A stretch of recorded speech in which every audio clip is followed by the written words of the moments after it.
আসসালামু আলাইকুম ওয়ারহমতুল্লাহ। দিন.কম চ্যানেলে আপনাকে স্বাগত। জীবন মানেই তো পরীক্ষা।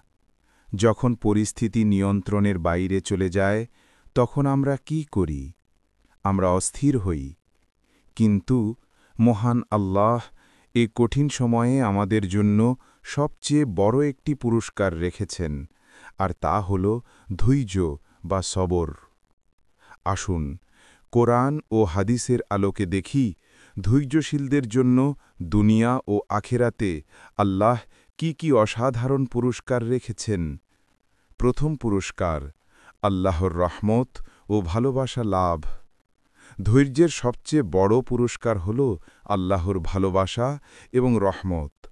আল্লাহ পবিত্র কোরআনে বলেছেন, যারা বিপদে আক্রান্ত হলে বলে, নিশ্চয়ই আমরা আল্লাহর জন্য এবং নিশ্চয়ই আমরা তার দিকে প্রত্যাবর্তনকারী, তাদের উপরই আছে তাদের রবের পক্ষ থেকে মাগফিরাত ও রহমত। শুধু তাই নয়, আল্লাহ ধৈর্যশীলদের ভালোবাসেন। দ্বিতীয় পুরস্কার, কঠিন মুহূর্তে আল্লাহর সাহায্য। ধৈর্য আল্লাহর আসমানি সাহায্য পাওয়ার অন্যতম মাধ্যম। আল্লাহ বলেছেন, তোমরা ধৈর্য ধরো, নিশ্চয়ই আল্লাহ ধৈর্যশীলদের সঙ্গে আছেন। সূরা আনফাল আয়াত 46। যখন আপনি ধৈর্য ধারণ করেন, তখন আপনি একা নন, স্বয়ং আল্লাহ আপনার পাশে এসে দাঁড়ান। তৃতীয় পুরস্কার, ক্ষতি থেকে নিরাপত্তা। সব ধরনের ক্ষতি থেকে উত্তরণের অন্যতম পন্থা হল ধৈর্য ধারণ করা। ধৈর্যের মাধ্যমে আপনি আপনার প্রবৃত্তিকে নিয়ন্ত্রণ করেন, যার ফলে অনেক গুনাহ বা ক্ষতি থেকে নিরাপদ থাকেন। এটি আপনাকে বৈরী পরিস্থিতি মোকাবেলা করতে সাহায্য করে। ভাই ও বোনেরা, আল্লাহ দুনিয়াতে আমাদের বিভিন্ন পরিস্থিতিতে ফেলে পরীক্ষা করেন।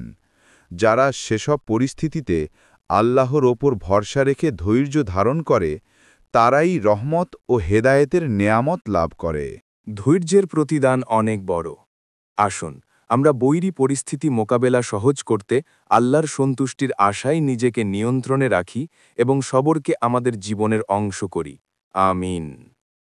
এই মূল্যবান তথ্যটি আপনার বন্ধু ও পরিবারের সাথে শেয়ার করুন এবং এমন গুরুত্বপূর্ণ ইসলামিক গাইডেন্স পেতে দিন.কম চ্যানেলটি সাবস্ক্রাইব করে আমাদের সাথে থাকুন।